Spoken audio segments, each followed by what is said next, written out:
One is not born, but rather becomes, a woman. This single line from Simone de Beauvoir's The Second Sex didn't just rattle the patriarchy, it cracked the philosophical foundation of Western thought wide open. Simone wasn't just a thinker, she was a torchbearer, lighting up the darkest corners of existence, freedom, gender, and aging with fierce honesty. Born in 1908 into a conservative bourgeois French family, de Beauvoir grew up in an environment that offered both privilege and restriction. Her brilliance as a student opened the gates of the Sorbonne and eventually the intellectual heart of Paris, where she met Jean-Paul Sartre and became a central figure in existentialist thought.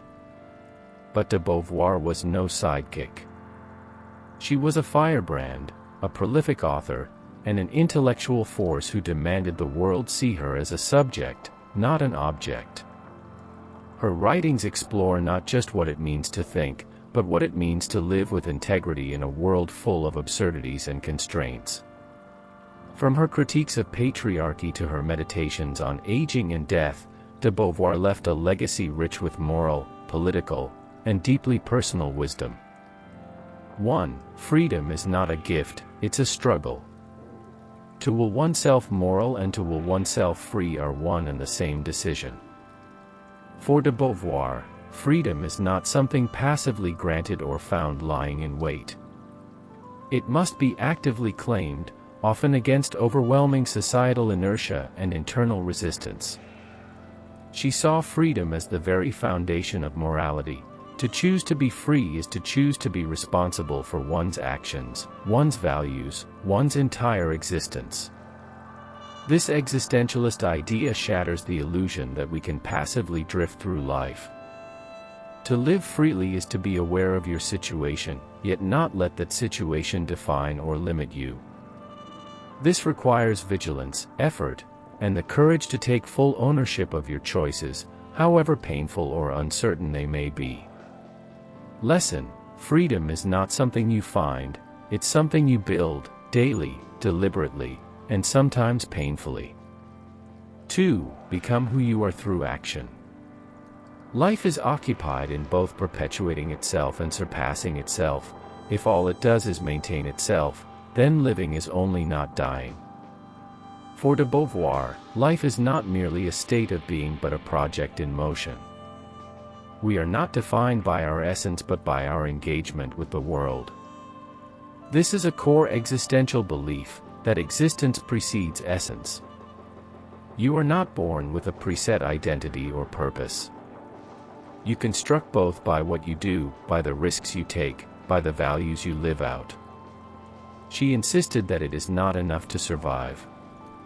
To truly live, we must push boundaries, take on meaningful projects, and seek transcendence. Stagnation, no matter how comfortable, is a form of spiritual decay. Lesson: stop waiting to discover who you are. You become yourself through your actions, commitments, and courage to change. 3. No one can define you but you. Representation of the world, like the world itself, is the work of men. They describe it from their own point of view, which they confuse with absolute truth. One of de Beauvoir's most revolutionary contributions was her analysis of how women have been historically defined in opposition to men. In The Second Sex, she dismantled centuries of philosophical, religious, and scientific narratives that relegated women to the role of the other. But this insight extends beyond gender.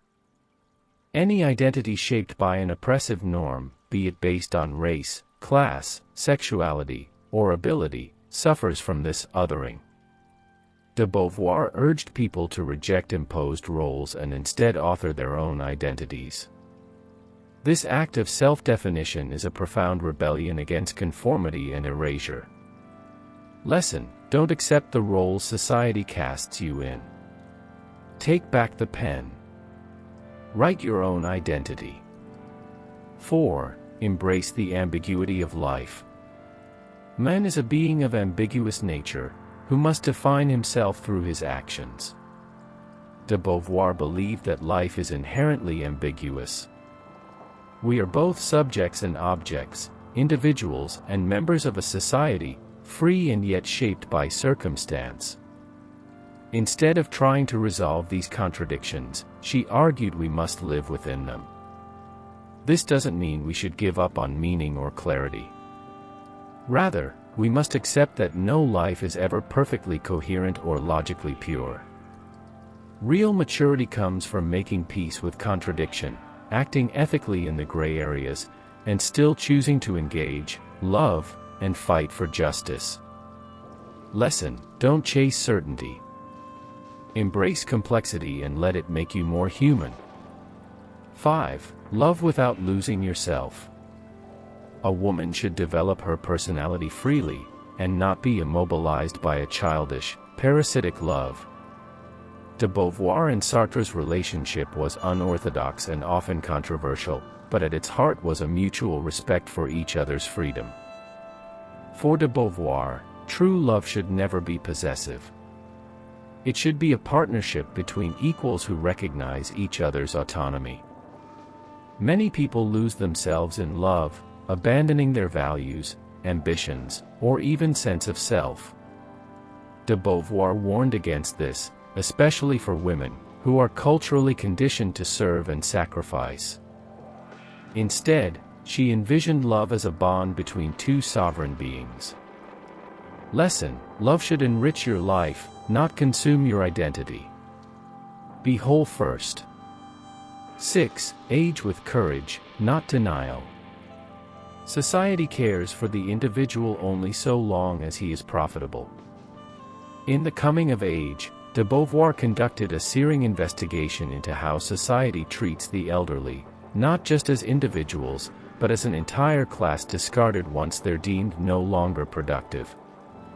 She peeled back the cultural denial and personal fear that surrounds aging, revealing the existential and social realities we try to ignore.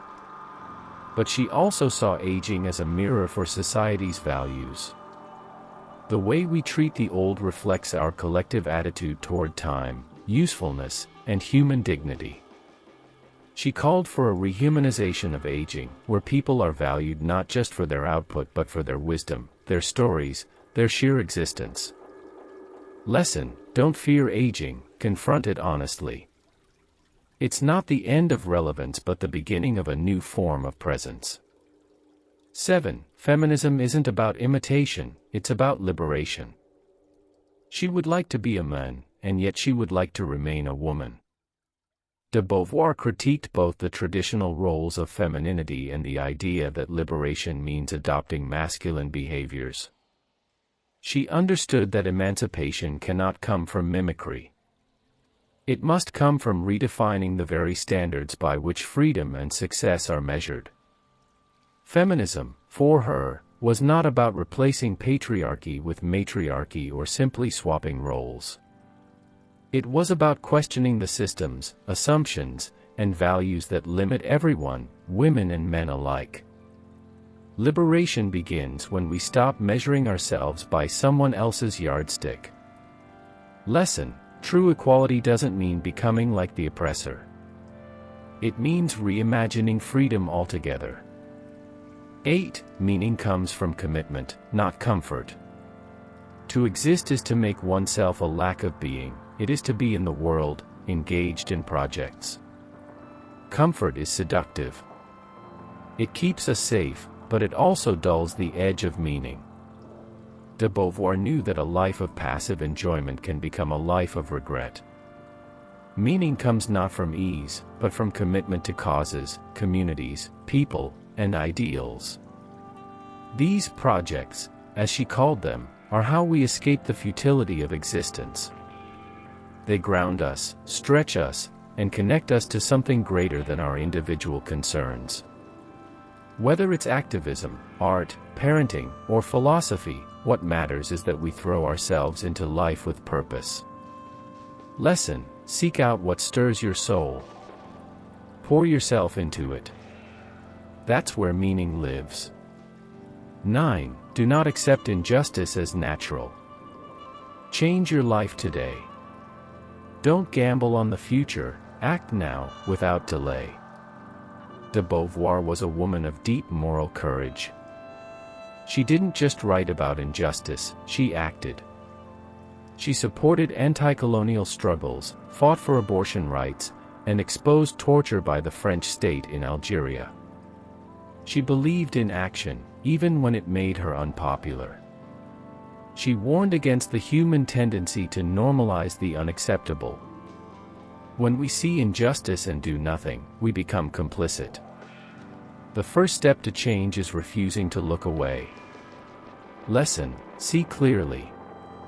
Speak truth. Act justly.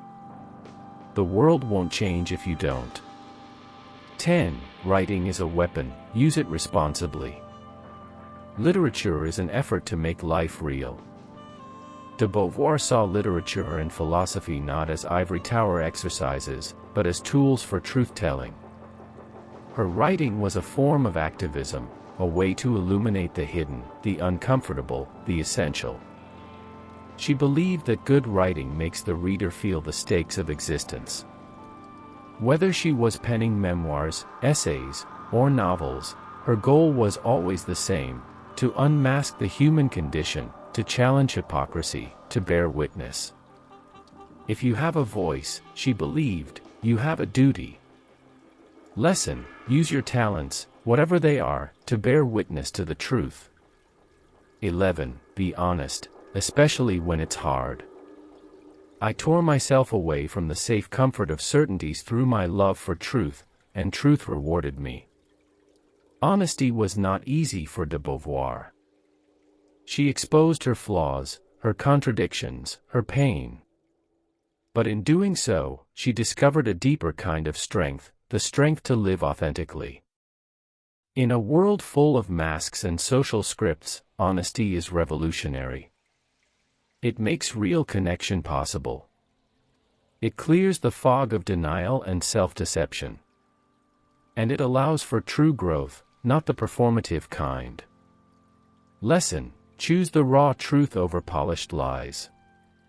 Even when it hurts. 12. You don't need to be perfect to be free. I wish that every human life might be pure, transparent freedom. De Beauvoir never pretended to have it all figured out. She made mistakes. She wrestled with guilt, ambition, contradictions. But she never stopped questioning, evolving, striving. Her lesson was clear: freedom is not about flawlessness. It's about showing up. It's about remaining open to change, even when it's hard. It's about the messy, imperfect process of becoming, day after day. Lesson: let go of the myth of perfection. Strive for sincerity and keep becoming. Final reflection: becoming is a lifelong act. Simone de Beauvoir never stopped evolving, philosophically, politically, personally. She taught that freedom and identity are ongoing projects, not finished products. Her lesson to all of us: change your life today. Start where you are. Question the labels you've accepted. Make different choices. Live deliberately. That's the legacy she leaves, not just ideas, but a method for living with fierce honesty in a world that prefers silence. Keep becoming. That is the truest act of freedom.